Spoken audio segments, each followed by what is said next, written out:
Guys, स्वागत है आपके अपने चैनल डेली पेपर रिव्यू में, जो कि सिर्फ आपके लिए तैयार किया गया है। यहाँ पर आपको उपलब्ध कराया जाता है दैनिक समाचार पत्र के कंटेंट, जो प्रतियोगी परीक्षा की दृष्टिकोण से अति महत्वपूर्ण होता है तथा जानकारी अपडेट भी रहती है। तो आइए चलते हैं मुद्दे पर। तो बात करते हैं आज के पहले न्यूज के बारे में।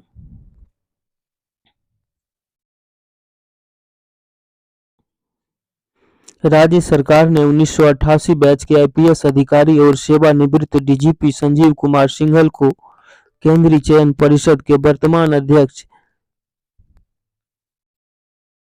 बिहार का नया अध्यक्ष बनाया है। केंद्रीय चयन परिषद के वर्तमान अध्यक्ष के.एस. द्विवेदी की विस्तारित अवधि 20 जनवरी को पूरी हो रही है।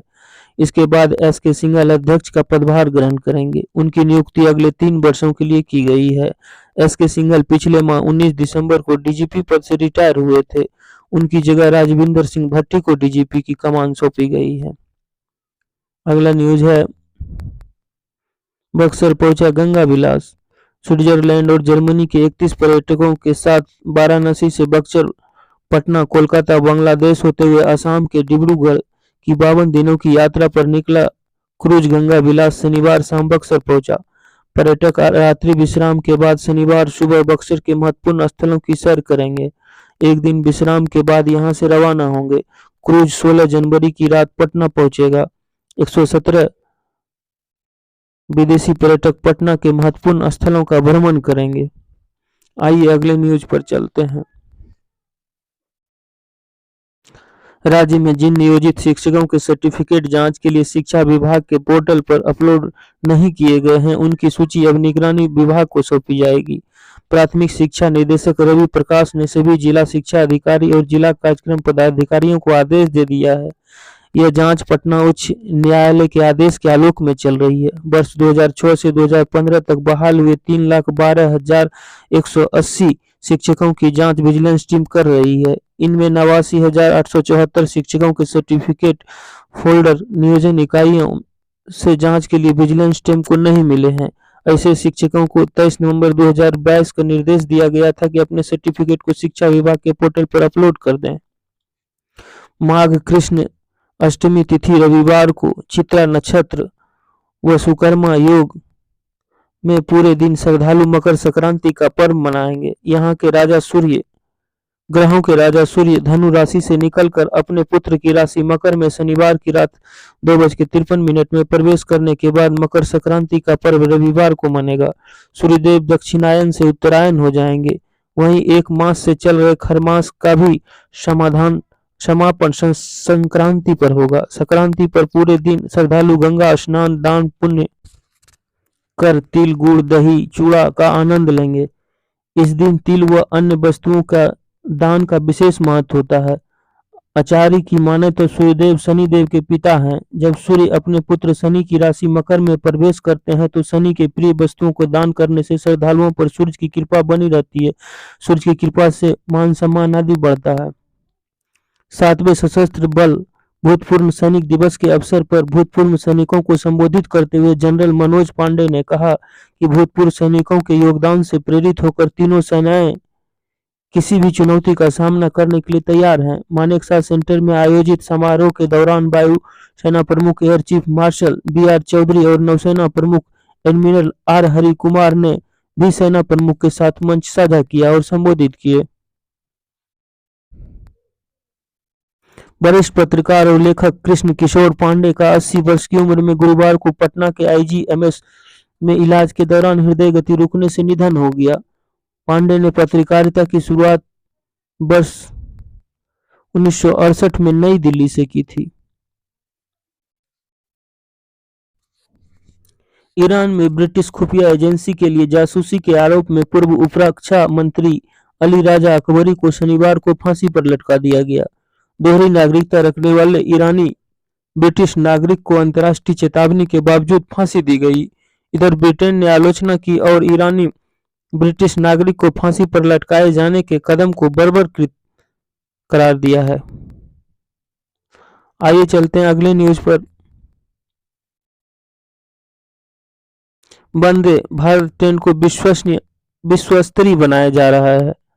केंद्र सरकार के मेक इन इंडिया के तहत स्वदेशी तकनीक से बन रही इस ट्रेन को रेलवे मंत्रालय निर्यात के अनुकूल बनाएगा।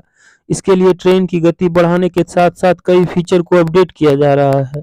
तेज गति की शताब्दी एक्सप्रेस के विकल्प के रूप में चलाई जा रही है। इस ट्रेन की संख्या जब 475 तक पहुंच जाएगी तो उसके बाद निर्यात की और कदम बढ़ाया जाएगा। रिटेल चेन डीमार्ट का संचालन करने वाली एवेन्यू सुपरमार्ट लिमिटेड को दिसंबर 2022 तिमाही में 589.64 करोड़ रुपये का शुद्ध लाभ हुआ है और इससे 6.71% की वृद्धि हुई है। पिछले वर्ष की समान अवधि में कंपनी को 552.53 करोड़ का शुद्ध लाभ हुआ था। बीती तिमाही में कंपनी की बिक्री में 25.50% अधिक हुआ है। 11,569.05 करोड़ रुपये का राजस्व भी मिला है।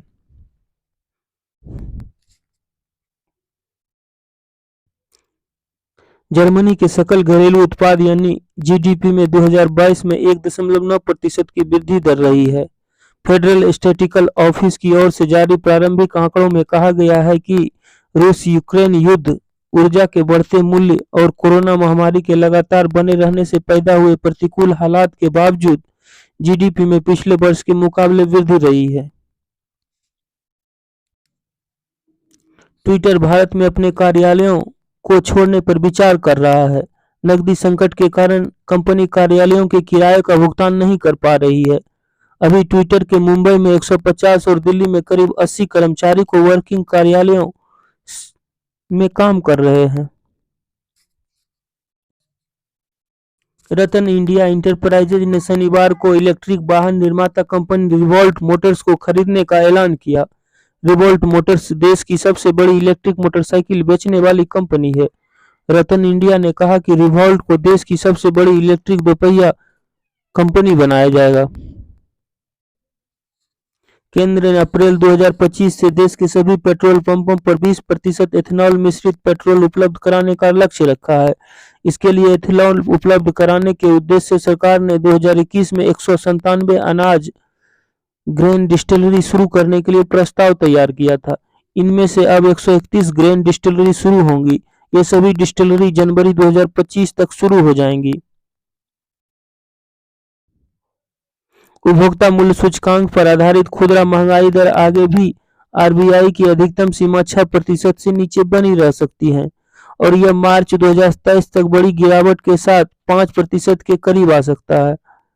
ताजा रिपोर्ट में एसबीआई रिसर्च ने यह बात कही है। रिपोर्ट में कहा गया है कि जनवरी-मार्च 2023 के दौरान औसत खुदरा महंगाई 4.7% के आसपास रह सकती है। सांख्यिकी मंत्रालय के ताजा आंकड़ों के अनुसार पिछले माह यानी दिसंबर में खुदरा महंगाई दर 5.72% रही है।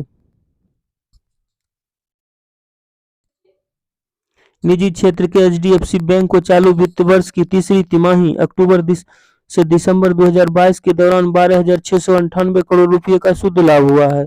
एक वर्ष पहले की समान अवधि के मुकाबले शुद्ध लाभ में 19.9% की वृद्धि रही है।